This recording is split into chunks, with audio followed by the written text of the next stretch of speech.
नमस्कार, हम निशा श्री अहाँ सब गोटे के आइ के ई कार्यक्रम में स्वागत कर रहल छी।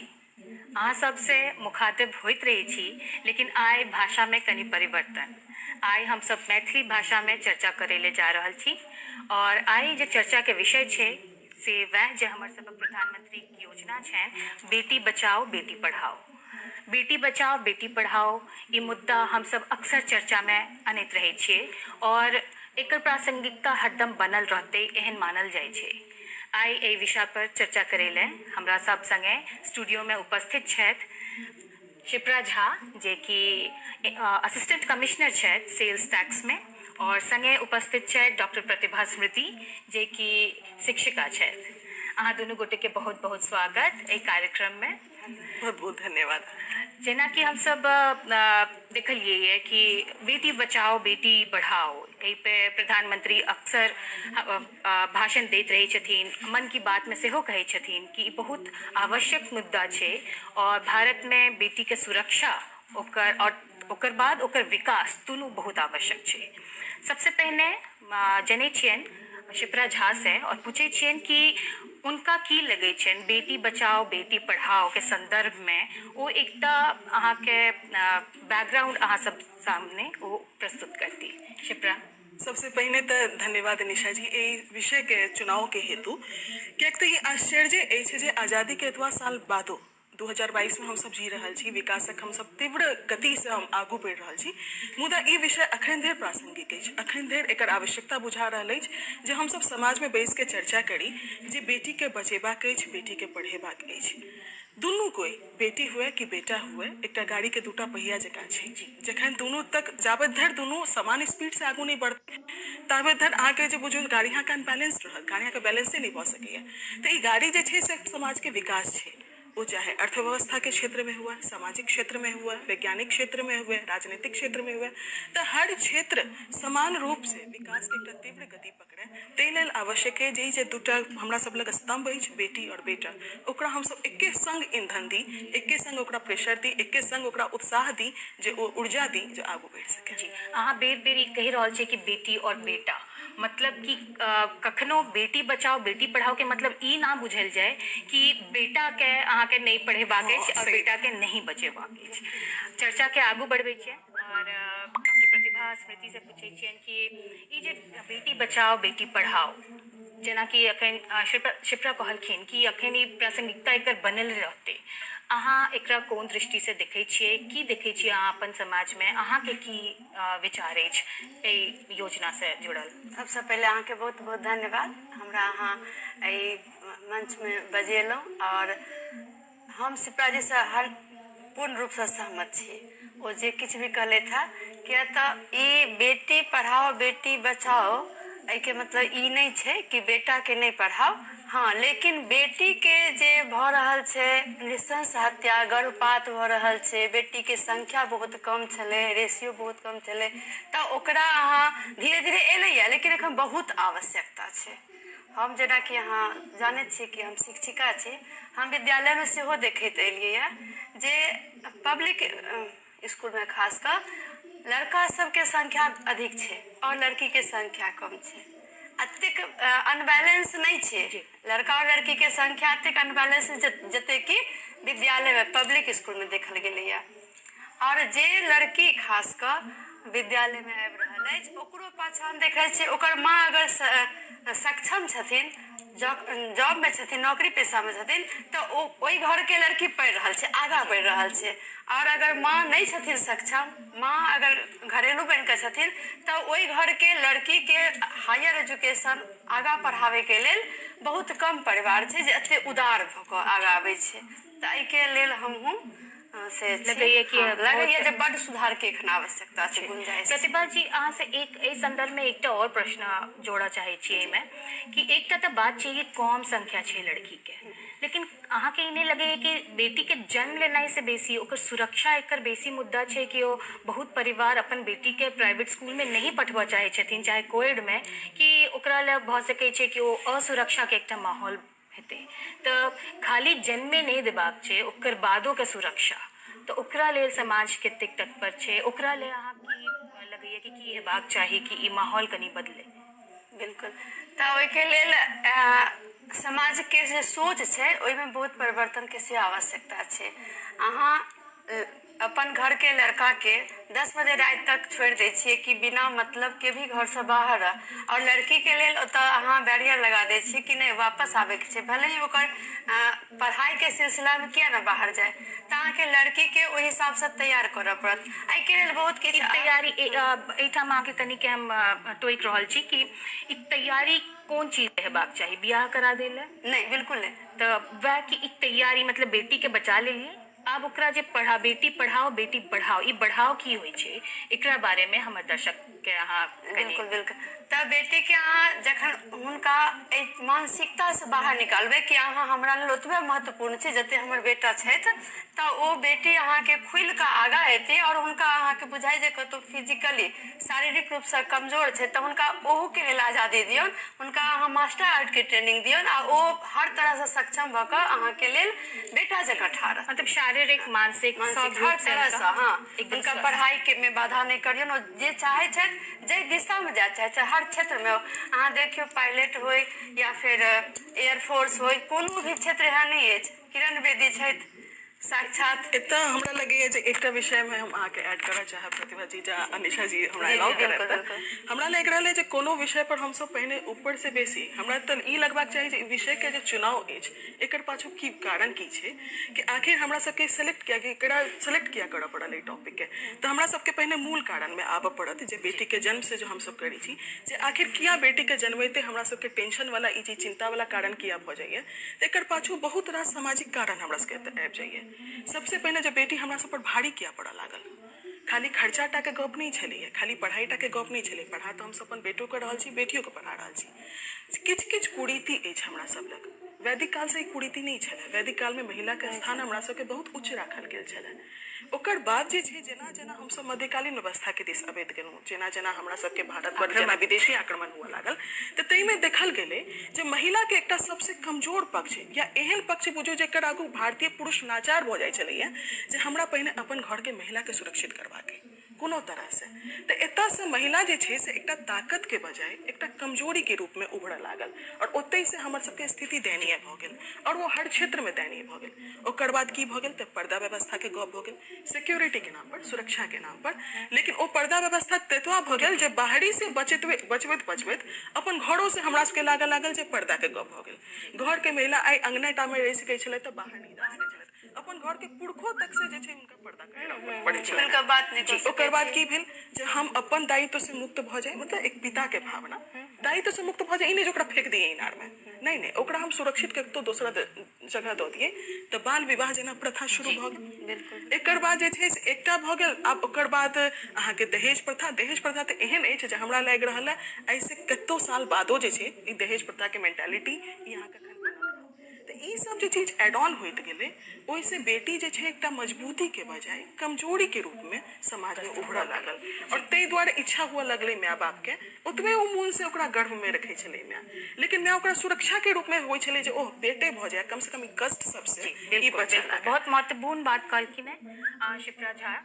और यही संदर्भ में शिप्रा हम अहाँ से और पूछऽ चाहे छी कि अहाँ मिथिलांचल से पढ़लिए ये, मिथिलाक बेटी और बिहार से अहाँ के शिक्षा दीक्षा सब चीज पूरा भेल और अखन एतेक बढ़िया पोस्ट पर पहुँच जाए के बाद अखनो अहाँ अविवाहित छियै तऽ अहाँके चुनौती के बहुत तरह सामना करऽ पड़ल है, तऽ अहाँ अपन अनुभव के द्वारा हमर सबक दर्शक के ई बता दियौ कि मुश्किल नहीं छै और कोनो एकटा क्राइटेरिया नहीं छै कि बेटी के बियाह तक ले तैयार करबाक चाही, चाहे ई उम्र तक हमरा पढ़ेबाक अछि, चाहे ई पर्टिकुलर प्रोफेशन में लऽ जेबाक अछि, तऽ अपन जे उदाहरण अछि एकरा प्रस्तुत कऽ के ताकि हमर सबक जे पूरा भारत में जते लोग छथि से प्रभावित भऽ सके कि बेटी के हमरा बचेबाको अछि, पढ़ेबाको अछि और बढ़ेबाको अछि। निशा जी एहिमे तो हम इएह कहब जे हमरा अखनो धरि नहीं लागि रहल है जे हम बहुत बेसी किछु अचीव कऽ लेलहुँ है, लेकिन एकटा चीज तो हमरा लागि रहल है जे 32 वर्ष के छी हम,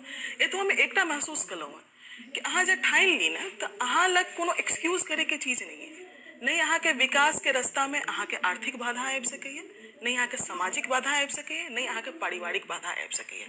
अखन जेना प्रतिभा जी किछु देर पहिने कहने रहथि जे घरेलू महिला होइ छथिन जे किछु अपन दम पर नहीं रहै छथिन तो उनकर ओतऽ बच्चा के ओहन ग्रोथ नहीं भऽ पाबै छै जे महिला स्वावलंबी होइ छथिन उनकर नजरिया किछु अलग भऽ जाइ छै। हमर घर में उलट भेल। हमर माँ मैट्रिको पास नहीं केने छथि, पढ़ाई उनका बीच में छोड़ देल गेलनि जेना गाम के कल्चर जेना जे होइ छै। लेकिन माँ के इच्छा हरदम से रहलनि जे हम नहीं कऽ सकलहुँ से हमर बेटी सब करे। हमरा अखनो धैर्य लागि रहल छलै जे हमसब 8वां में पढ़ै छलहुँ 9वां में पढ़ै छलहुँ, भोर भोर के उठि के जहन तैयारी करै छलियै तऽ एग्जाम जहन दऽ के अबै छलहुँ तऽ माँ सीधे पूछै छलथि की सब आयल है। हमरा बुझल रहै छलै जे माँ के ई सब जे कहबनि कि फलाना क्वेश्चन आयल है, ई न्यूटन के ई सिद्धांत आयल है, तऽ माँ के बुझल नहीं छनि, लेकिन अंदर डर लगै छलै कि माँ लग गलतो जवाब नहीं दऽ सकै छियनि। तऽ माँ के ओ कॉन्फिडेंस हमरा सब में इच्छा शक्ति आयल। दोसर आर्थिक के जो गप करी तऽ हमसब बहुत निम्न मध्यम वर्गीय परिवार से भेलहुँ, जेकर घर पर अखन बुझू जे छतो जे छै से किछु साल पहिने एलैया, लेकिन ओकरो कहियो कमजोरी हमर माता पिता हमरा सब पर नहीं हुआ देलथि। हरदम ओहन ओहन लोग के हमरा सबके कहानी सुनेलथि कि फलाना जे छलखिन है से ओकर जे छै से रास्ता के किनारे जे लैंप लागल रहे छै ओकर किनारे जाके पढ़ाई छलखिन, ई राष्ट्रपति ओना पढ़लखिन। तऽ हमरा सब लग ओहन ओहन एग्जाम्पल सेट कयल गेल जे लागल गेल जे अरे हमरा लग तऽ बहुत सुविधा अछि, हमरा सब लग नव किताब आबि रहल है, ई हमरा लेल तऽ बहुत बेसी सुविधा है, कियाकि हमरा सामने उदाहरण एहन एहन गोटे के राखल गेलै जेकरा लग किछु नहीं छलैया। तो हमरा सबके ओ पढ़ाई करऽ लगलहुँ, एकदम सरकारी स्कूल से पढ़लहुँ। स्वाध्याय पर बेसी ध्यान देल गेल जे खाली स्कूल टा पर, कोचिंग के चूंकि एहन पाई नहीं छलै जे कोचिंग जाके एफोर्ड कर सकी, तो बढ़िया छलैया। आब स्थिति खराब भऽ गेलै हन तऽ ओहि चीज छलैया, बहुत स्टूडेंट मानि लिअ बढ़िया रही तऽ ई छलै जे कोचिंग तोचिंग पठायल जैते, मेडिकल बाहर जैतौं, दिल्ली बम्बई के प्रचलन तऽ छलैया तखनो से, कियाकि ओतबो बुजुर्ग हमसब नहीं भेलहुँ। लेकिन ओ चीज नहीं, तो पप्पा कहलथि कि अहाँ अपना पर राखू, किताब अहाँके पूरा देल जायत। स्कूल के तेहन शिक्षिकाओ सब संग दिया लगली, सब अपन बच्चा के पुरान किताब सब हमरा सबके देनाइ शुरू केलथि, हमसब ओकरा पढ़नाइ शुरू केलहुँ। तऽ ई एकटा भेटल गेल। फिर आगू जहन बढ़लहुँ तहन देखलियै कि हाँ सिविल सर्विस दिस जेबाके, सिविल सर्विस दिस एलहुँ। ओना हम बॉटनी से जे छै MSc केने छी, ओकर बाद हम PhD ओहिमे केलहुँ। फिर हमरा बीच में इच्छा भेल जे जेना कि अनएम्प्लॉयमेंट के जे रास्ता छै और जे वैज्ञानिक हमसब देख रहल छी जे अखन भारते जे छै से एहिमे कनि पाछू भऽ रहल है, शोध संस्था पर हमसब बेसी कनि एक्टिव नहीं छी। तऽ हमरा एहि दिस एलहुँ, सिविल सर्विस दिस एलहुँ। तऽ हमरा अंदर ई भऽ गेल जे हमर माय बाप कखनो हमरा फील नहीं करेलथि जे हम बेटी छी। तऽ हमरा ई चीज आयल जे एतबा हमरा अधिकार भेटल तऽ हमरा अंदर से कर्तव्यो अछि जे हमहूँ अपन माय बाप ले ई नहीं सोची जे हुनकर बेटा करथिन। हमरा ई बेटी के तौर पर बेटा बेटी के कॉन्सेप्टे हटि गेलै, संतान के नाम आबि गेलै जे हम संतान छी, हमर माय बाप के कर्तव्य हमरा उनका नीक जे चीज ओ कमी देखलखिन से हमरा पूरा करबाक अछि। तऽ बेटी खाली अधिकारे टाले नहीं, अपन कर्तव्य के प्रति ओतबे सचेत रहै। शिप्रा अहाँ बहुत महत्वपूर्ण गप कहलिए कि बेटी खाली अधिकारे टाले नहीं, कर्तव्यों के रूप से ओकरा सक्षम हेबाक चाही, ताकि दोनों दिस जे सामंजस्य छै से बनल रहे। कहीं ना कहीं बहुत रास हमर सबक जे सामाजिक धारणा अछि ओ बहुत पैघ बैरियर छै कोनो बेटी के जन्म ले में, चाहे बेटी के फिर आगू बढ़ाबा में। कियाकि एकटा बियाह, जेना कि शिप्रा अहाँ से एकटा एहि संदर्भ में एकटा और क्वेश्चन पूछा चाहे छी कि एकटा क्राइटेरिया अखनो तक हमरा लगे खाली भारत में नहीं पूरा विश्व में छै कि महिला के सेटलमेंट ओकर बियाह से बुझल जाइ छै। अहाँ से एहि विषय पे हम जोर दऽ के बेर बेर एहि दुआरे पूछ रहल छी कि अहाँ एकटा मुकाम पे पहुंच गेलियै है, अखनो अविवाहित छियै और अहाँ निश्चित रूप से ई चुनौती से जूझ रहल हेबै कि अहाँ अखन तक बियाह किया नहीं केलिए, मतलब कि एकटा सामाजिक भाषा में कि अहाँ अखन तक सेटल किया नहीं भेलिए। एकर तऽ हम इएहटा आंसर देब कि जे हम और हमर एकटा पितियोत भाई दुनू सेम आयु के छी। हमर घर के किछु सदस्य हमर क्लास 8 से बियाह के गप कऽ रहल छलथि और हमर भाई ले ई गप कऽ रहल छलथि जे ओकरा आगू जाके हम कोन कॉलेज में पढ़ाबी। तऽ विचारधारा के जे छै ने से अहाँ अलग अलग तखने से हम बहाव देखऽ लगलिए कि एकटा लड़की के लेल की थिंकिंग राखल जा रहल छै, लड़का के लेल की थिंकिंग राखल जा रहल छै। बेटी छथिन ओ सरकारी स्कूल में पढ़ि लेथिन, बेटा जे छै से बाप कर्जो कऽ के ओकरा एकटा नीक जे छै प्राइवेट स्कूल में एडमिशन करेतै। हालांकि हम बहुत खुशकिस्मत छी जे हमरा सरकारियो स्कूल में बहुत नीक शिक्षा दीक्षा भेटल, लेकिन वैचारिक एतऽ मतभेद हमरा स्पष्ट रूप से बुझना गेल और ओहिमे हम अखन माय बाप के प्रति कृतज्ञ छी जे ई चीज हमरा ऊपर नहीं आबऽ देलथि। मुदा हम सामाजिक जे छै एकटा ढांचा बनल छै तकरा तऽ हम डिनाइ नहीं कऽ सकै छलियै, हमरा ओहिमे जीबाक छलै और ताहि दुआरे की भेल ने जे किछे समय बाद हम ओहिसे कटऽ लगलहुँ। हम अपन घर के नीक नीक मतलब जे एकदम करीबी लोग सब छलथि उनकर वैवाहिक अथी सबमे समारोह में अटेंड करने बंद कऽ देलहुँ, उपनयन में अटेंड करने बंद कऽ देलहुँ। कियाकि जायब तऽ पता चलत बियाह तऽ अलगे भऽ रहल छै, उपनयन तऽ भइए रहल छै, हमरो चर्चा आ 10 गोटे के बीच में हमरा बैसा के पूछल जा रहल है कि कतौ कथा नहीं चलेलियै है, कतौ गप नहीं एक चला तरह रहल से छै। ओ अयोग्यता के एकटा सिंबल हाँ, बनि अपना जाइ छै। सब- मतलब हमर माँ के ततवा लाचार रूप में अलग थलग उनका फील करबे छले ने कि जब कि यहाँ के तो सोच नहीं रहल छी, अच्छा भ जेते बियाह, ई अलग गप छै जे हमर बियाह के कतो गपो नहीं हमर माय बाप शुरू करने छलथि, लेकिन ओ एकटा लाचारी टाइप से भेलै, आहा एखन धरि बेटी के बियाह नहीं भेलैया। तऽ ई सब जे चीज छै से तऽ विकृति छैहे। आब एखन की भऽ गेलै कि जहन हम नौकरी में एलहुँ तऽ आब बेटा जब कमा के देते घर में तऽ ओकरा लोग अचीवमेंट मांगे बने छै, लोग फक्र से एक दूसरा के कहे छै बहुत गर्व से, हमर बेटा फ्रिज आनि के देलक है, वॉशिंग मशीन आनि के देलक है, ओकर फोटो जे छै ने ओ अहाँके सबटा सोशल मीडिया पर प्रचारित हेतै। ओतै जे हम अपन माय बाप ले किछु करब तऽ आह बेटी के कमाई पर रह पड़े हाँ, ई सोच तो ओ हमरा ओतऽ ओ चीज खाला लगैए, और ओ चीज अहाँ शिक्षा से कतौ नहीं जोड़ियो। वहाँ के नीक नीक अधिकारी छथि, नीक नीक जिनकर शैक्षणिक पृष्ठभूमि छनि से धरि एखन तक ओहन गप कऽ सकै छथि। अच्छा नौकरी के 2 साल भऽ गेलै, अखनो किया नहीं बियाह भऽ रहल छै? जी। आब तऽ बियाह के लेल सोचबाक चाहिए, अपने नहीं बजै छै, अहाँ सब तऽ जोड़ दियौ। आब एकटा इम्हर मतभेद, एकटा ई अहाँ के सोच के पहलू, आब दोसर सोच के पहलू बतबै छी। लड़को सबके एकटा अलग कॉन्सेप्ट भऽ जाइ छै। हमरा तऽ आब तऽ हंसी लगैया, भगवान करे जो ओहिना परिपक्व आगू बनल रही जे ई चीज हंसी में टाइल दिए जे लड़का तऽ ठीक छै भऽ गेल, आब अहाँ से दहेज सामने सामनी लोग आब मंगने कनी सन भऽ गेलैया जे ओ तऽ ओहनाए दऽ दे तऽ ओकरा हम मुँह किया खाली करी। लेकिन हाँ लड़की छै, ओहिपर से की छै जे छोट भाई बहिन छै, संजोग से आब हमर पिता नहीं रहला तऽ इहो लगे छै जे घर के जिम्मेदारी, तऽ आब तऽ ई हमरा लगे कि पूरा जिम्मेदारी उठा के हमरा घर आना पड़त।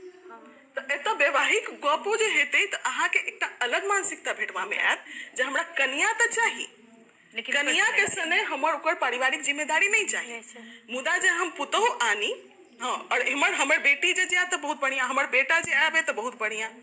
तऽ ई एकटा अलग देख रहल छी जे पिता अथी बेटा के काज छै जे हमर ध्यान राखे, आ फिर पुतोह के काज नहीं छै जो अपन माय बाप के ध्यान रखे।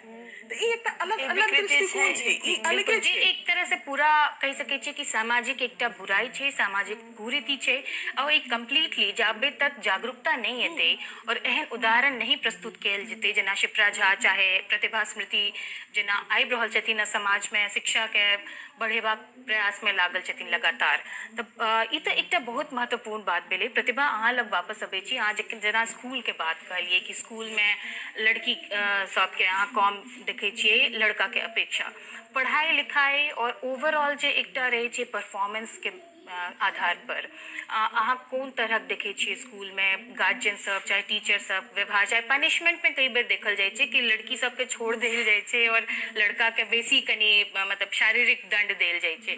तऽ अहाँके नहीं लगैए कि शिक्षा जगत में एहि तरहक डिस्क्रिमिनेशन शुरू होइ छै और कहीं ना कहीं एक मानसिक स्तर पे जाके वो फिर बहुत पैघ रूप दिखबै छै और एहन तरहक कुरीति लऽ लै छै जेना अखन शिप्रा कहलथि हमरा सबके?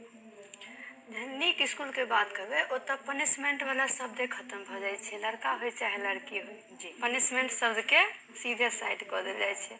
ओहिके लेल काउंसलर होइ छै, अगर बच्चा किछु गलत करै छै तऽ लड़की होइ चाहे लड़का होइ ओकरा काउंसलर के पास भेज देल जाइ छै और ओकरा ओहि हिसाब से काउंसलर समझाबै छै ताकि मेंटली बच्चा मानसिक रूप से फिर शिक्षा के क्षेत्र में और जते गति छलै ओहिमे कहीं और सुधार आवे तऽ ओ बात खत्म भऽ जाइ छै।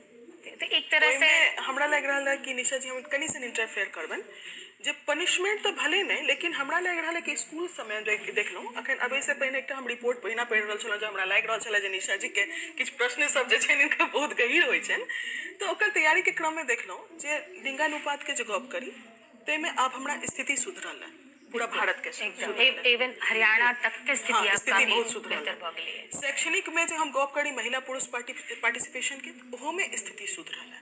तो सब जगह एगो जे कॉमनवेल्थ गेम बहुत हाँ। बड़का उदाहरण छै। अखन तो हम तो एंडे करब जे पीवी सिंधु जे छै से अखन गोल्ड मेडल लऽ के एली है। स्टार्टिंग मीराबाई चानू से कला तो पीवी सिंधु पर जाके स्टॉप भेलौ आ खेल के तो एहन कोनो गपे नहीं, कोनो विधे नहीं छूटले जे में अपना सब मेडल नहीं अनलौ। एखन 5टा गोल्ड आ 1टा सिल्वर लऽ के एले था दिल्ली पुलिस के छथि ललिता मानकर, और ओ एथलीट में हुनका कहल गेलन है एखन करेंट में हुनका पीटी उषा के दर्जा देल गेलन है। तो वह देख रहल छी देखते कि सब बहुत सब जगह आगा। आगू बढ़ रहल छी, लेकिन एकटा शैक्षणिक गतिविधि के एकटा जे सर्वे कयल गेलै, तो चूंकि यहाँ ई महिला शिक्षिका छी ताहि दुआरे हम अहाँ पर एहि दुआरे ध्यान आकृष्ट करब जे कहल गेलै जे गिरावट तखनो महिला में आबि रहल छै। तो ताहिमे की भऽ रहल छै ने कि बहुत आब किछु आपराधिक जे चीज छै जेना छेड़खानी के मामला, ई सब अखनो बहुत बढ़ि रहल है। और पहिने तो पैघ जाके पैघ अवस्था में बढ़े छले, अभी स्कूलीय अवस्था में अहाँ के 5वें 6ठा से ई चीज बढ़ लागल है। तो ताहिमे भले पनिशमेंट के रवैया चेंज हो जाए, रूपरेखा चेंज हो जाए, लेकिन ये एकटा बहुत पैघ कारण अछि, खास करके जे ग्रामीण क्षेत्र के गप करी या कहै छी जे सेमी अर्बन एरिया है, ते ड्रॉप आउट के जे संख्या बढ़ रहा है।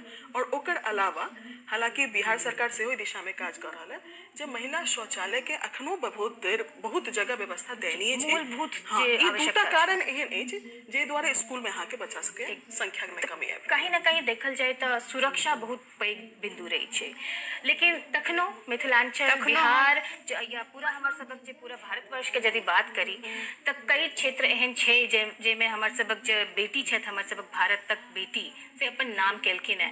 अखन यदि हुनका बिहार अवसर के तऽ दियौ ने बेटी के, अवसर तऽ दियौ। एखनो जे रिजल्ट आबि रहल अछि अहाँके +2 के रिजल्ट हुआ कि मैट्रिक के हुआ, टॉपर सब लड़किए सब आबि रहल अवसर बेटिए सब आबि रहल तऽ प्रधानमंत्री के योजना सब एहन नीक छनि कि अवसर के तऽ भरमार छै।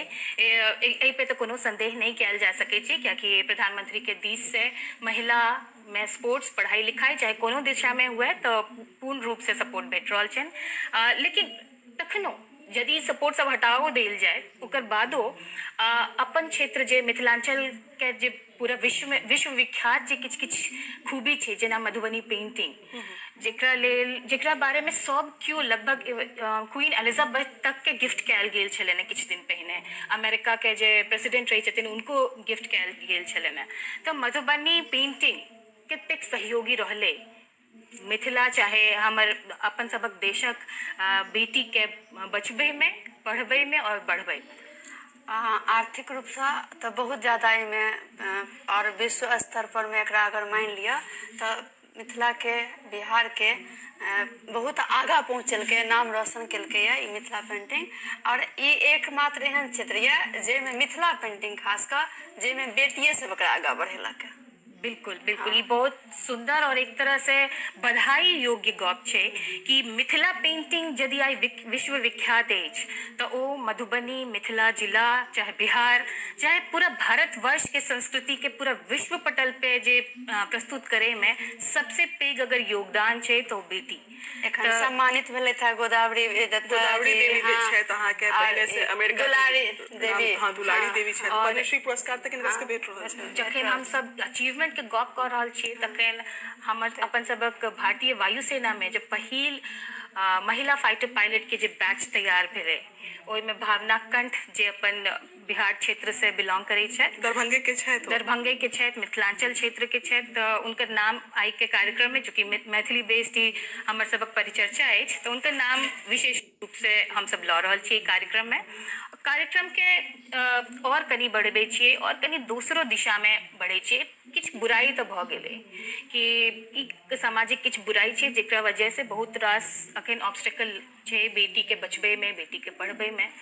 और जेना कि शिप्रा पहिने ही कहलक कि ई संदर्भ अखन 20 साल तक बनल रहतै, लेकिन किछु नीक चीज जे योजना के अबै के बाद अहाँ दुनू गोटे समाज में ऑब्जर्व करैत हेबै। तऽ पहिने शिप्रा अहाँ से जानना चाहे छी कि ई सब जे योजना प्रधानमंत्री द्वारा एकदम प्रोपगेट कयल गेलनि एक तरह से, तऽ ओकर बाद अहाँ की परिवर्तन देख रहल छी? सबसे पहले तो कोनो चीज के मजबूत करे के पाछू होइ छै जे अहाँ ओकरा आर्थिक रूप से पहले मजबूत कऽ दियौ, जेमे कि एकटा सुरक्षा के भावना ओहिमे आबि जाए। तो ढेर रास योजना चलायल गेलै प्रधानमंत्री दिस से सेहो, राज्य स्तर पर सेहो अलग अलग राज्य सेहो चला रहल छै। पहिने तो बेटी बचाओ बेटी पढ़ाओ भऽ गेल, सुकन्या समृद्धि योजना एकटा एहन योजना है जे बहुत ओहिमे सफलता भेटलै है। ओकर पंख योजना सब छै, उड़ान योजना छै जे माध्यमिक शिक्षा के लऽ के कयल गेल छै। तऽ ई सबटा चीज और खास कऽ के जे सिंगल गर्ल चाइल्ड छै, जे एकेटा बच्चा छनि और ओ बच्चा अछि, बालिका अछि, तऽ ओकरा अहाँ इंदिरा गांधी स्कॉलरशिप सेहो दऽ रहल छियै, फेलोशिप सेहो दऽ रहल छियै। ओकर बाद दू टा बच्चा के लऽ कऽ सेहो स्कीम सब बढ़ि रहल छै। तऽ ई एतबा योजना से ई भऽ गेलैए जे अहाँ बच्चा के कम से कम अहाँ पढ़ा सकै छी, फ्री में सेहो पढ़ा सकै छी, जे अहाँके सिंगल गर्ल चाइल्ड फेलोशिप वाला गप होइए। ओकर अलावा सुकन्या समृद्धि में जे कमे उम्र से बच्चा के जे छै से अहाँ ओकरा बैंक में ओकरा लेल अलग एकटा इंटरेस्ट रेट देल जा रहल छै, ताकि ओकरा नाम पर भविष्य में जाके एकटा नीक रकम ओकरा भऽ जाए, जे ओकरा आगू जाके हेल्प पढ़ाई में और जो शिक्षा चाहे कोनो स्पेशल ट्रेनिंग लिया चाहे तो ओकरा ओहिमे सुविधा हेतै। अब प्रतिभा लग जाइ छियै, डॉक्टर प्रतिभा स्मृति लग, चूँकि अहाँ सिंगल गर्ल चाइल्ड के बात कहलियनि और ये अपने खुद एकटा इनका बेटी छनि और बहुत ही खुशी के बात छै, बधाई योग्य बात छै कि इनकर सासुर में कोनो प्रेशर नहीं छनि, इनकर अपनो कोनो प्लान नहीं छनि कि दोसर बच्चा इनका चाहिए। तो एकटा बेटी ई प्रेरणा चाही, मतलब केना ई एकटा संदेश जा रहल छै ई समाजक लेल, बिहार के लेल, पूरा भारत के लेल, कियाकि अखनो पुरुष प्रधान हमर सबक समाज रहल अछि पूरा भारतवर्ष के। तऽ केना ई डिसीजन के भेल और की अहाँ संदेश दऽ रहल छियै लोग के? हम 97 में 1997 में मैट्रिक केने छी और हम सब जे पढ़ै छलियै ना, तो ओहिमे जनसंख्या विस्फोट के बड हर जगह हर बेर याद करऽ पड़ै छलै, रटऽ पड़ै छलै ई सब चीज। और पॉल्यूशन के गप उठै छलै, प्रदूषण के, तऽ हमसब वायु प्रदूषण, जल प्रदूषण, ध्वनि प्रदूषण के संग संग जनसंख्या से प्रदूषण के रूप में सब कहऽ लागलै। तऽ ई चीज बहुत खलै छलै कि अपना सबके ई जनसंख्या प्रदूषण आखिर की छियै, तऽ एकरा गहराई में जाइए तऽ परिवार के लोग सब बताबथिन। तऽ ई चीज दिमाग में तऽ छलै है। और विवाहोपरांत हमरा से अपन पति के द्वारा या अपन ससुराल के सास ससुर के द्वारा किनको द्वारा कोनो प्रेशर नहीं भेल। और हम खुद मानै छियै जे संतान एक प्रसाद होइ छै, भगवान के द्वारा देल गेल प्रसाद होइ छै। ओ बेटा हुए या बेटी हुए, वो अहाँके स्वीकृत करे के चाही। ये हमर अपन सोच यऽ। चाहे जे भी अहाँ दू गो के इच्छा राखै छी, तेसर के तऽ सोचनाइए हमरा नजर में गुनाह छै। किनको भऽ गेल छनि अगर, तऽ ओहिके लेल हम क्षमा चाहबनि दर्शकसँ, लेकिन अगर भऽ जाइ छै तऽ ओकरा भ्रूण हत्या सेहो हमरा बहुत खराब लागैए, हमर अपन मानसिकता छै। तऽ ओहि प्रसादके हमरा जे प्रथम संतान के रूप में पुत्री भेलथि, जे आइ मैट्रिक में छथि, अरे वाह, ओ अगला साल बोर्ड के परीक्षा देती, तऽ हम हुनकासँ खुश छी, संतुष्ट छी और हमरा पारिवारिक कोनो दबाव नहीं है। और चूँकि हम ई चीज के जे योजना बनेलहुँ, परिवार में भी कोनो तरहक दबाव नहीं भेल, तैं आइ हम सक्षम छी घर से बाहरो जाकर दोसरो बच्चा के लेल काज करे के लेल, या स्कूल के योगदान जे हम दऽ पाबि रहल छियै। चूँकि हमर परिवार में बैलेंस अछि, तैं अगर हमरा खुद बहुत सारा संतान है तो ताहि सोचियो केना हम दोसर काज कऽ बिल्कुल बिल्कुल डॉक्टर प्रतिभा, अहाँ बहुत नीक गप कहलिए, एकटा नीक संदेश के लिए। और जेना कि शिप्रा हमरा सबके कहलथि, अहाँ सबके बतौलथि कि कतेक राज सरकारी योजना जे छै से चलि रहल छै, जाहिमे अहाँ अपन बच्चा के, अपन बेटी के, अपन बेटा के अहाँ शिक्षित करियौ, उनका सबके आगे बढ़बियन, और ओकर बाद एकटा स्वस्थ समाज और स्वस्थ राष्ट्र दुनू के निर्माण होइ छै। आशा अछि अहाँ सबके बहुत बढ़िया जानकारी भेटल है। और हमर दुनू गोटे जे आइ अतिथि एहिठाम आयल छथि स्टूडियो में, उनका दुनू गोटे के बहुत बहुत धन्यवाद। अहाँ दुनू गोटे अपन बहुमूल्य समय अपना सबके दिलिए, और दूरदर्शन के बहुत बहुत आभार जे मैथिली भाषा में ई कार्यक्रम प्रस्तुत करे के अवसर भेटल। तऽ आशा करै छी कि अगला बेर फेर मैथिली भाषा के कार्यक्रम लऽ के अहाँ सब संगे उपस्थित हैत। ताबे तक ले एहिठाम ई कार्यक्रम समाप्त करै छी। धन्यवाद।